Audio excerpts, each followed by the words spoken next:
space and feel like they have truly been to the International Space Station. We've never attempted something of this degree. The complexity, the magnitude. The first principle is placing the camera where a person could be. Everywhere I think you're going to want that is where people won't want to put it. Everything is being scrutinized at every step of the way. It's a closed system, and if anything goes wrong, you can't call the fire department in space. Cameras have been sent up before, but none with this complexity. I think there are some subject matters that are better experienced. Virtual reality is the perfect medium. There's something that's so intangible about living in zero gravity. Only trained astronauts live and work on the International Space Station. The actual purpose of the work, it's ultimately about all of us. Can you guys see this?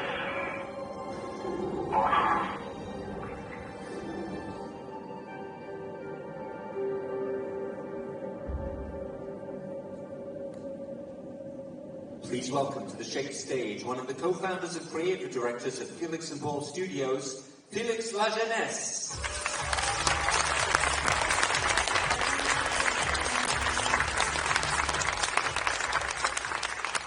Good afternoon, everybody. Thanks for being here.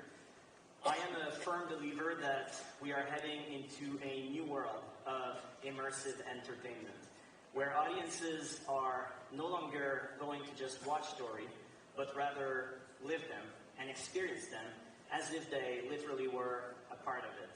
What you just saw was the teaser for the ISS Experience. That is a cinematic virtual reality series currently filming up on the space station that really pushes that idea of living a story and experiencing a story to new heights. I am the director of the ISS Experience, and I'm also the creative director of Felix and Paul Studios, an Emmy Award-winning immersive entertainment studios that is focused on creating mixed reality, augmented reality, and virtual reality for audiences worldwide. First, what I'd like to do is to share with you aspects of the journey that led us to space. In 2013, our studio launched the very first cinematic VR film ever made, called Strangers. This is an intimate experience featuring music artist Patrick Watson as he writes and performs music in a very intimate setup inside of his home studio. Since the release of this first piece, we have created more than 25 immersive productions, from virtual reality documentaries and cinematic scripted narratives to mixed reality interactive experiences. We worked with President Obama on 2 virtual reality productions, including The People's House, and that is a virtual reality tour of the White House that is guided and narrated both by Barack Obama and Michelle Obama. We also partnered with LeBron James to immerse audiences into the challenges of the athlete's intensive pre-season training process. We took audiences on a night ride with Eminem to explore the intimate relationship between the artist and his hometown of Detroit. We transported audiences at the heart of multiple Cirque du Soleil productions to experience from within those fantastic imaginary worlds. We also collaborated with Fox Searchlight and director Wes Anderson to fuse together the magic of stop-motion animation and the visceral sense of presence of immersive media. We joined forces with Universal to transport audiences right inside Jurassic World, to experience the fear and the wonder of living in a world of full-scale dinosaurs. And we took audiences back in 1982 to place them in the mind and body of a Japanese toy robot gifted to a boy for his birthday in a 40-minute scripted comedy featuring Jeff Goldblum and filled with interactive features, hidden branching narratives, and Easter eggs.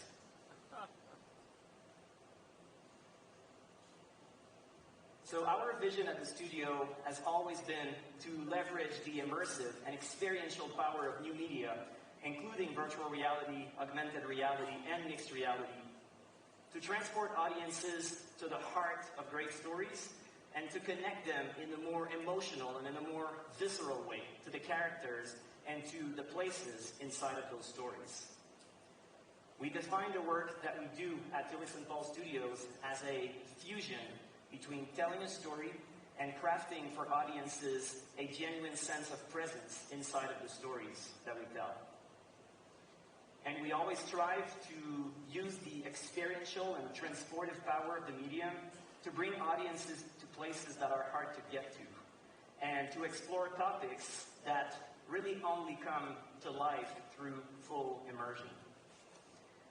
And in that sense, virtual reality and space exploration are really meant to be together. In 2016, we began a 2-year collaboration with NASA, as well as with Roscosmos, the Russian space agency, and SpaceX, to tell a story about the present and future of space exploration through the medium of cinematic virtual reality. That project became a series called Space Explorers, that's narrated by Brie Larson. Our core intent with this project was to look at the training of a new generation of astronauts and to explore NASA's plans for deep space exploration. Because we wanted, in this project, the viewer to feel like an astronaut and a protagonist on this journey, we wanted to place the virtual reality camera everywhere the astronauts go. To follow the astronauts' training, we flew our VR camera at supersonic speed inside of a T-38 jet, and we had to find a way to counteract the intense vibrations of supersonic flight.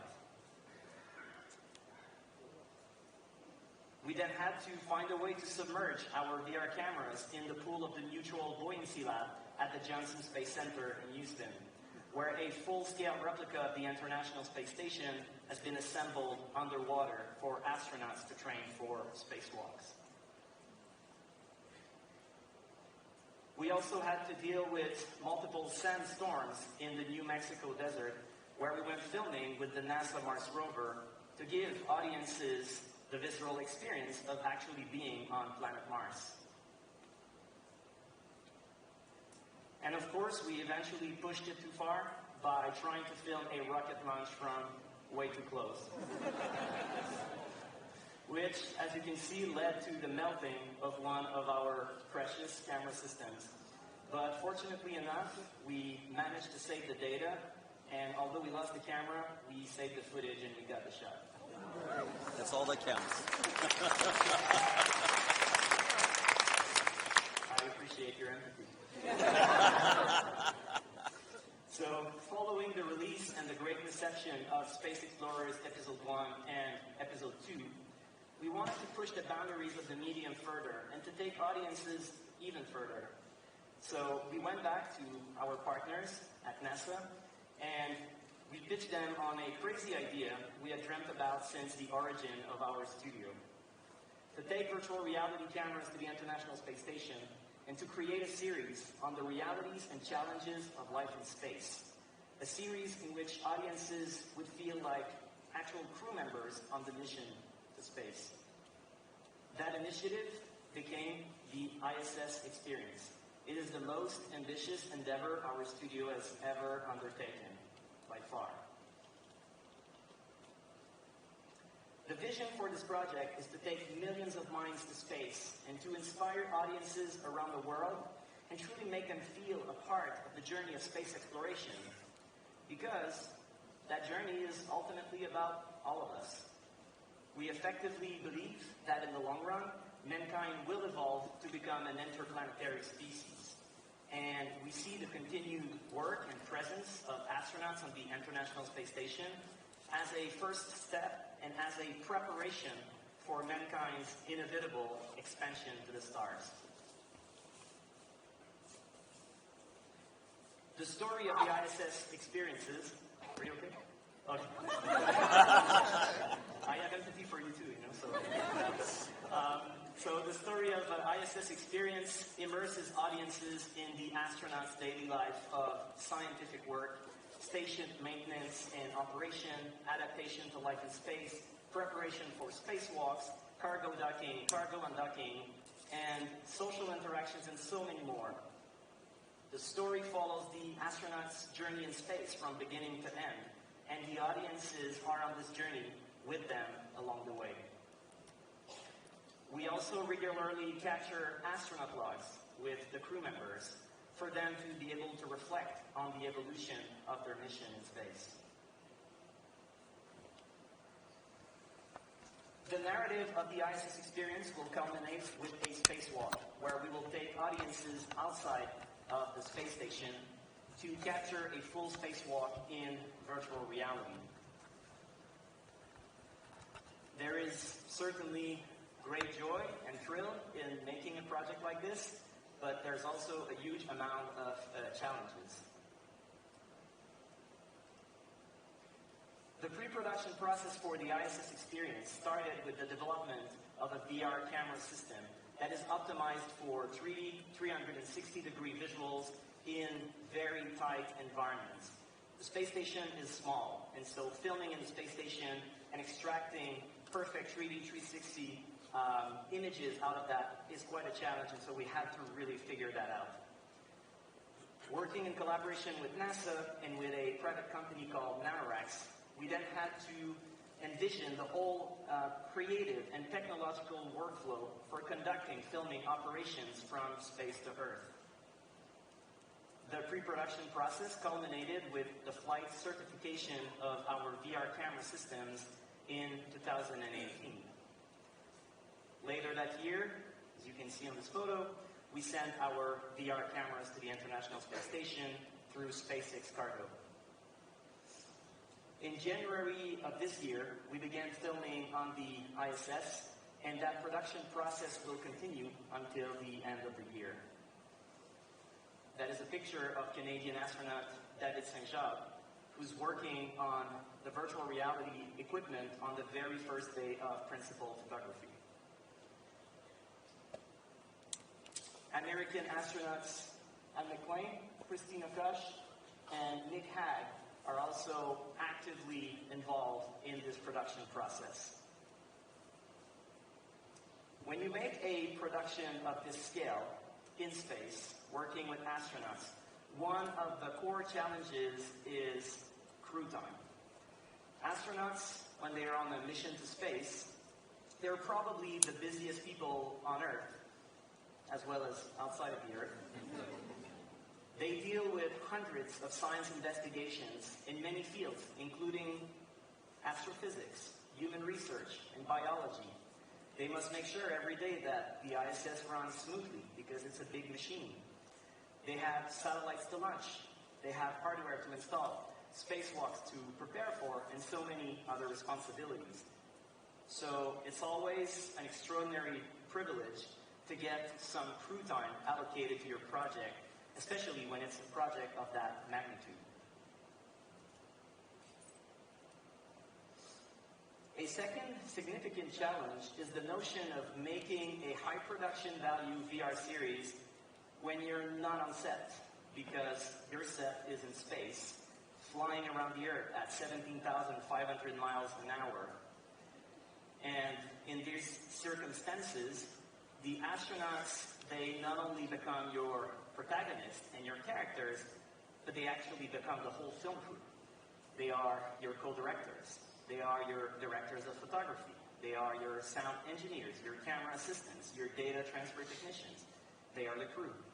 So it's vital, it's essential to develop a good working relationship and human relationship with them, and to have a very fluid flow of communication between space and Earth in order for a project of that scale to actually get made. For some of the shots on the ISS experience, we support in real time the filming process from the ground, and we help with camera exposure, camera positioning, and camera calibration. So this is what the interface we use looks like when we are conducting operations from the Earth. And that is all happening in real time, of course. In other occasions, the crew members will pick up the VR camera totally on their own, and they will shoot the scene and the footage that they want to do.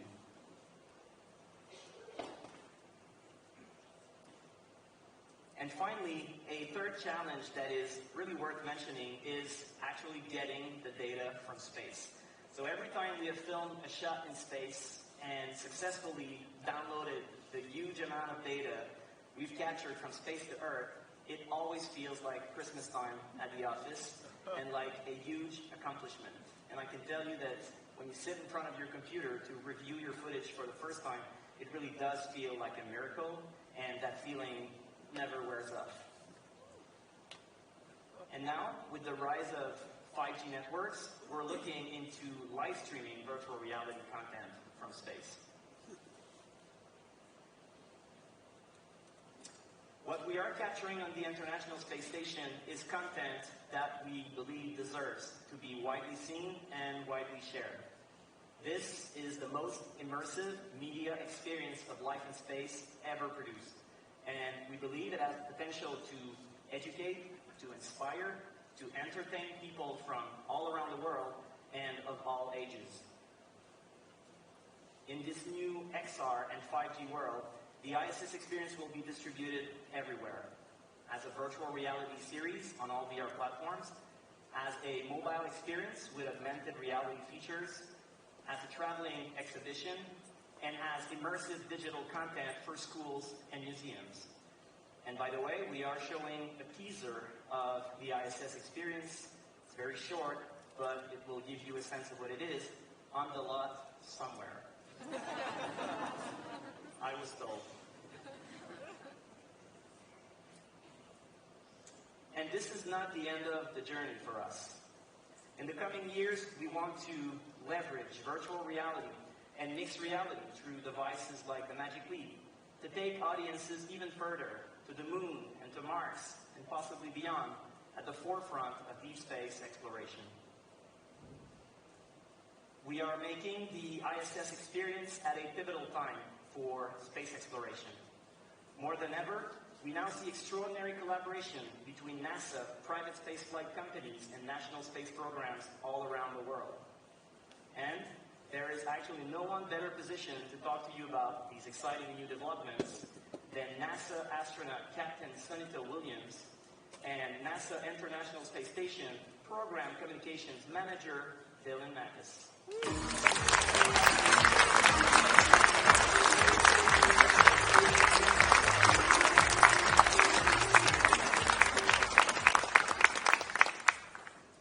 All right, how's everybody doing? We actually have a breathing live astronaut with us.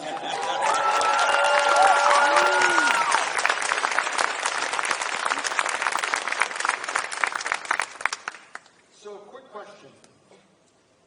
How many people do we have in space right now? I heard 8 and the 7. 6. We have 6 people on the International Space Station. 6 of my friends, 6 of her colleagues, living and working, doing science that we can't do anywhere else off the planet. So Dylan, I've had an opportunity to do that, live and work in space with my friends up there.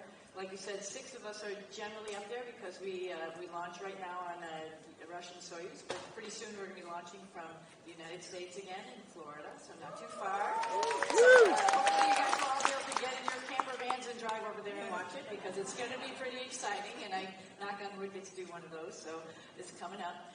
But, you know, so we've had that view, we've had that vision, we've been there, we come back and we try to tell our story as best as we can, in a little 2D fashion as best as we can here on Earth.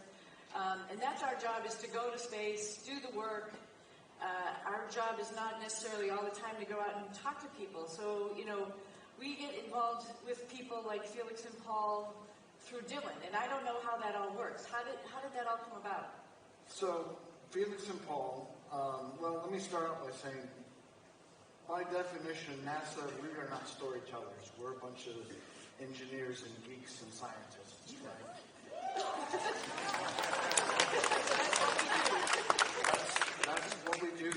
That's our forte. And we are not by definition or even naturally innate in our organization storytellers at all. And so part of our charter, when we were put together as a space agency back in 1958, was to communicate to the public what you're doing. And we think that virtual reality is a magnificent way to do that. And so with various production companies and Time Magazine, we came together with Felix and Paul, and we decided to try to figure out a way to get the camera in space, which we can do. It's not trivial, but it can be done.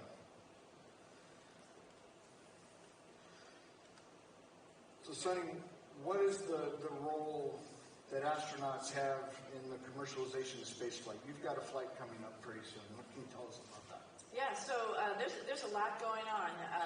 People think that astronauts fly in space all the time.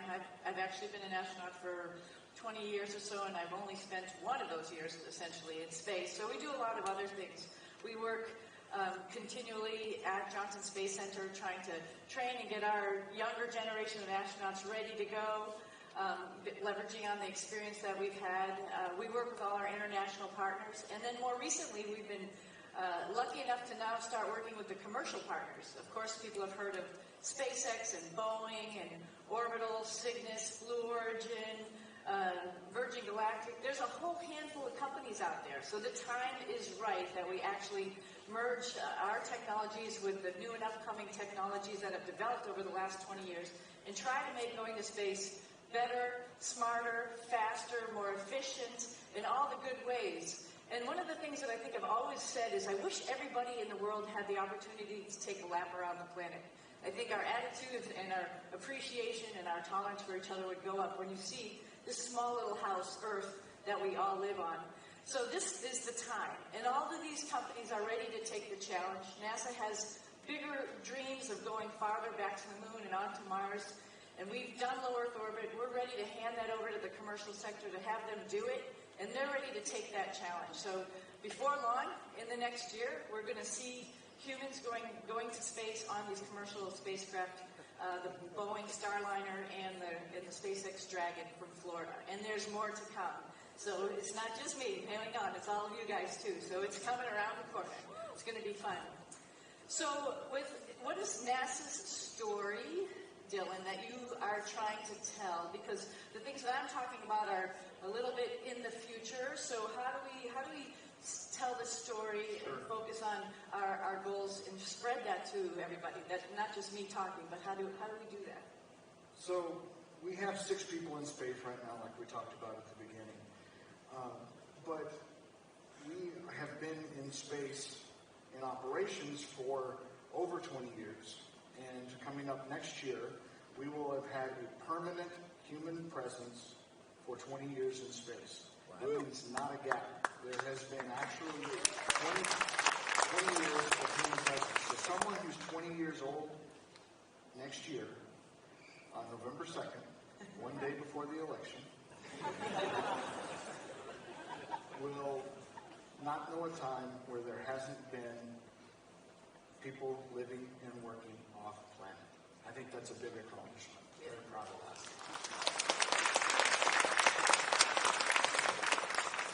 So the 4 things that we're trying to really do on Space Station are this, ultimately. Like Sonny said, we're trying to hand over to the commercial market and create a commercial market, but commercial entities, low Earth orbit, so that people can more easily come to space. When someone has a bottom line to deal with, they're going to make things cheaper ultimately in the long run. And so launch services to space is a big part of it. Getting commercial activity where we are manufacturing or we are helping with pharmaceuticals, all kinds of different science that we can't do here on Earth. In addition to that, this research that we do benefits us here on Earth. And there's lots of discoveries, lots of things that we have learned that we wouldn't have done on planet. In addition, for me, this is a big one. And we have 15 countries that are part of the space station. And these are 15 countries that some of them, in the past 20, 30 years, 40 years, were not such good friends. But in space, the borders go away. And we are humankind, not this country, this country, this country, and this country. And that is a true testament to what Space Station is. It shows what we can do when humans work together collectively.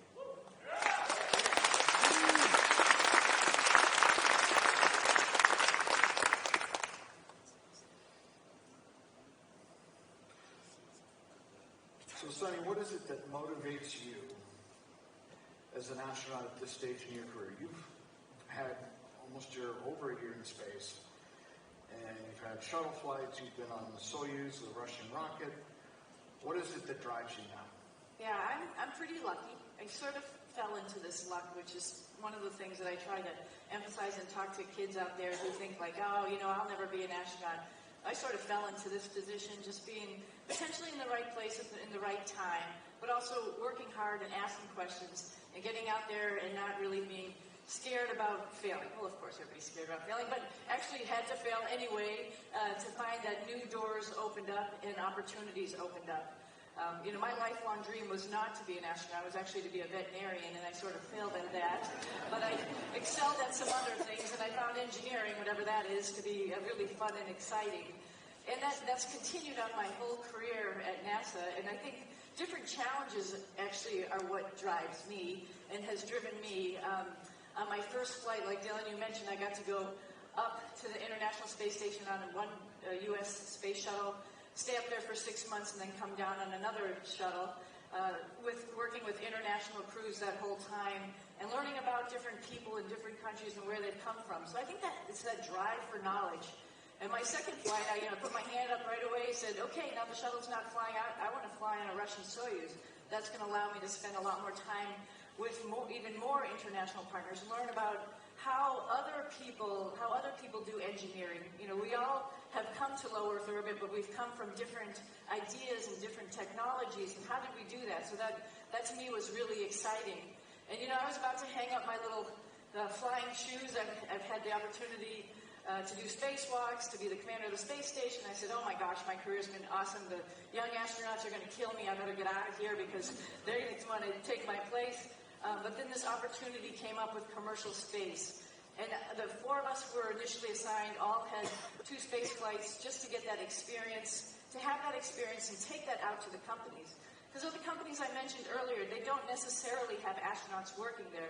They've made rockets, they've made spaceships, they've made satellites, but they haven't actually put that little pink body into that spacecraft and put it on that big explosion and launched it into space. And so our job was to go out there and talk to these people about, I'd like to breathe, I'd like to go to the bathroom, I'd like to maybe eat some food along the way, and just talk about what it means to actually put human beings in space and what that means, how that ratchets up, the level of safety, the level of redundancy that all these companies needs to have to put people safely into space.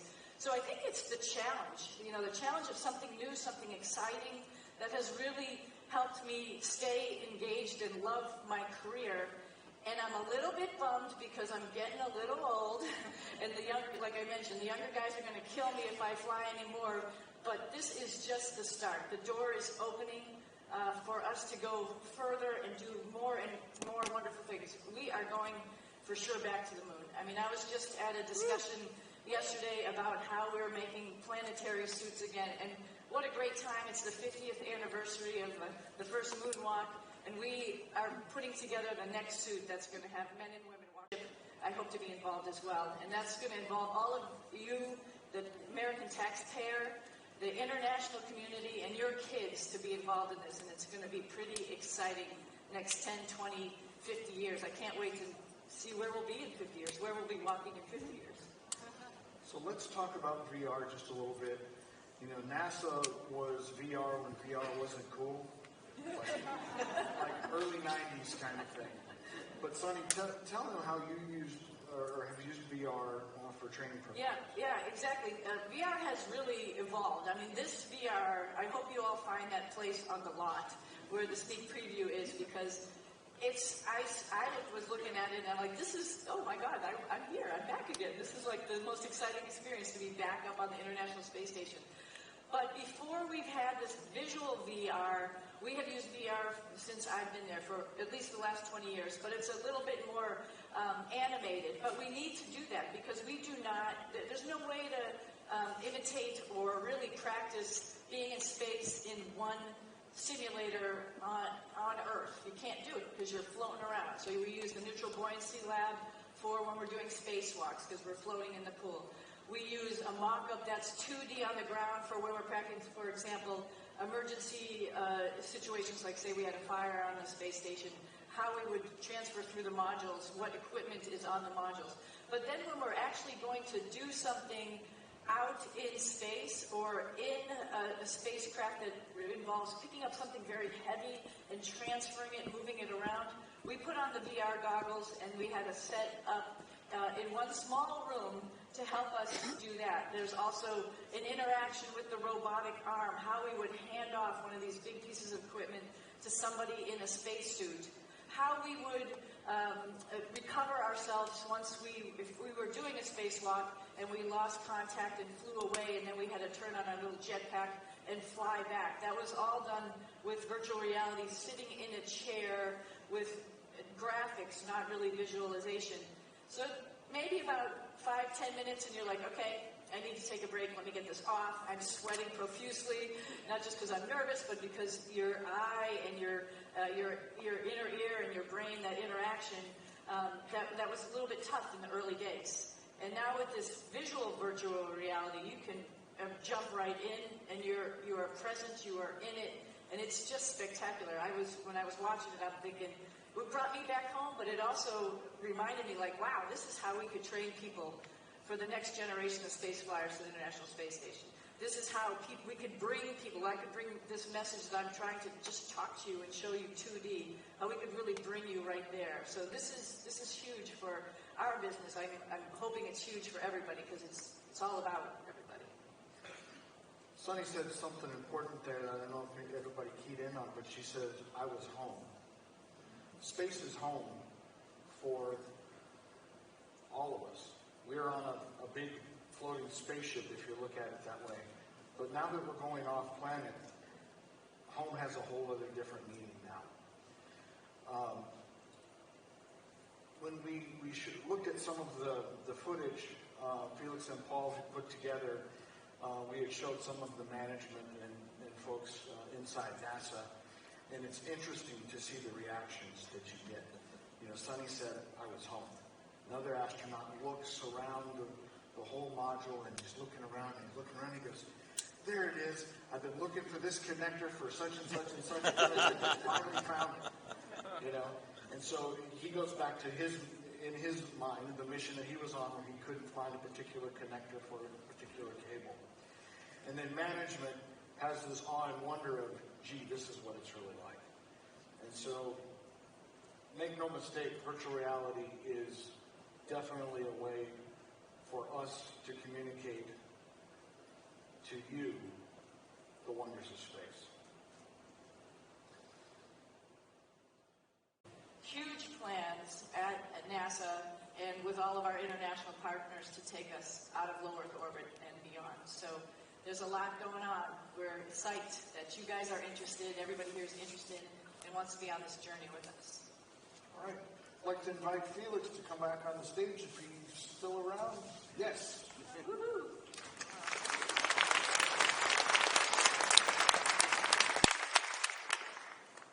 So we have a couple social media questions. And the first one is, have you seen any footage of the ISS project yet? What was your reaction? So we touched on that. But it is truly, you know, we see 2D video all the time from Space Station. We see 720p low-res video all the way up to 8K footage, and it's And you have to watch out with what you ate, like that, because people can see. Yes, a lot of astronauts don't like the wrinkles that they show in 8K. It's not pretty. But when you see VR, the experience changes. People's faces light up. There's this smile and there's this awe and wonder, and they look around like they're in literally a totally different world. Yeah, I'm going to add one thing to that, too. When you see the inside of the International Space Station, one of the things that was the same reaction when I went up there for the very first time was just like, oh, it's a little overwhelming because there's so much stuff. It's like a sensory overload. There's so much stuff going on. You can just focus on what the potential person is doing or saying, but that's just one little story that's happening in this whole 3D world that's around you. And I ask you to take the time, and you're all here because of virtual reality, so you all appreciate this. Take a moment to look around, and the space station is perfect for that because it's not a normal house where everything is nice and clean and put away in a drawer. There's computers hanging on the wall. There's experiments all over the place. There's wires. There's this and that. My mom said it looked a little bit messy and we should clean it up. But it's how you live in space because you can. You know, you can have experiments that's facing this way. You can have an experiment that's upside down. You can have a treadmill that's on the wall. You can have a toilet that's on the ceiling. It doesn't matter. And so you can take advantage of all of that. So when you're looking at this footage, don't just do focus on what's going on because it's important what people say, right, I guess. But look at all the other stuff around because that is the experience I had when I first went into it. I flew through the space shuttle tunnel to the station. It was like, wow. I don't even want to go too far because there's too much going on right here. And that's the experience that you'll get with this VR. It's pretty cool. I can also answer this question. Have you seen any of the VR footage from the ISS project yet? Yes, I did. What was the reaction? I liked it. Classic. He's been holding back on us. I know there's some really good shots that we haven't seen yet. So, Sonny, it's been rumored that you could be selected to be the first woman to walk on the moon.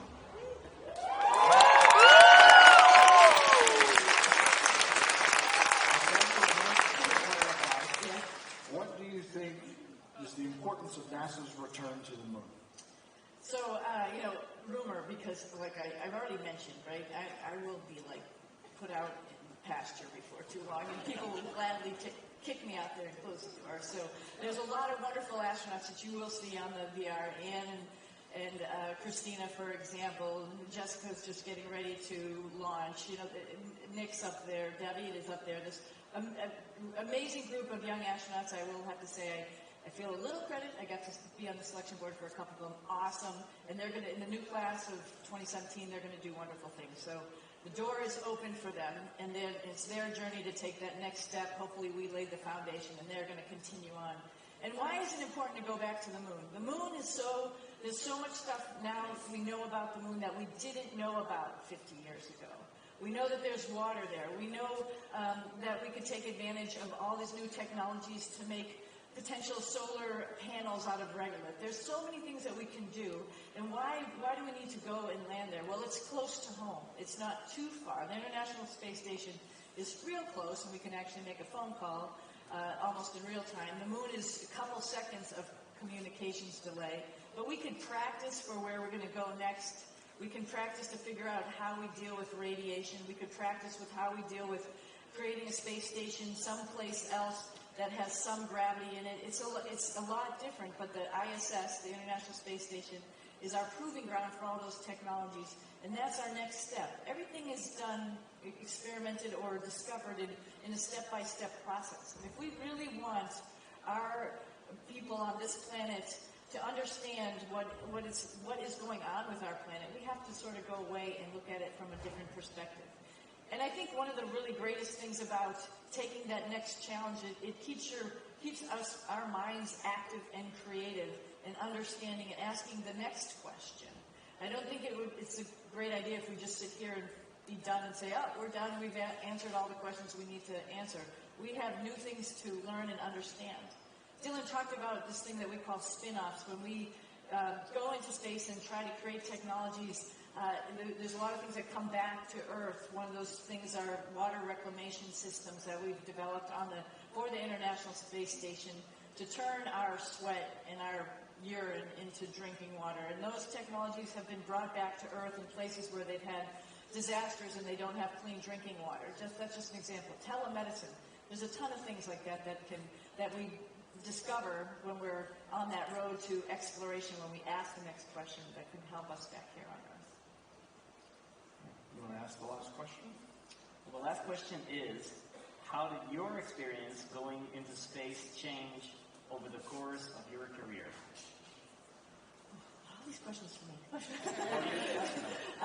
So going into space, how did it change over the course of my career? Well, initially it was the first thing, right? I'm excited when I go up the next time. I have one of the rookies to go up with me, and I can't wait to see his face, because his face will be like your face when you watch that virtual reality episode of the space station for the first time. I can't wait to see that wonder, that awe. That was me 20 years ago. Now it's more like Dylan mentioned, home when I go to space. But it's home only for a snippet of time. So I recognize and I realize I don't want to waste any of that time. It's very precious time that we have up there. So doing something like recording what we're doing on a daily basis and sending that back down to Earth is a huge investment in time.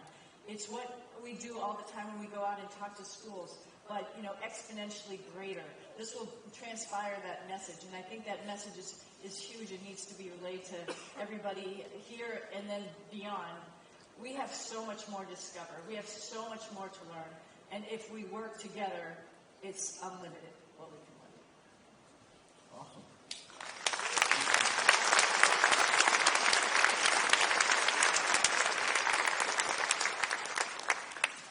Quickly, how many people do we have in space? 6. Next Monday, and it's been for almost how many years? 20. Awesome. Well, I think we're done. So thank you, everybody, and thanks for your time today. It was really fun.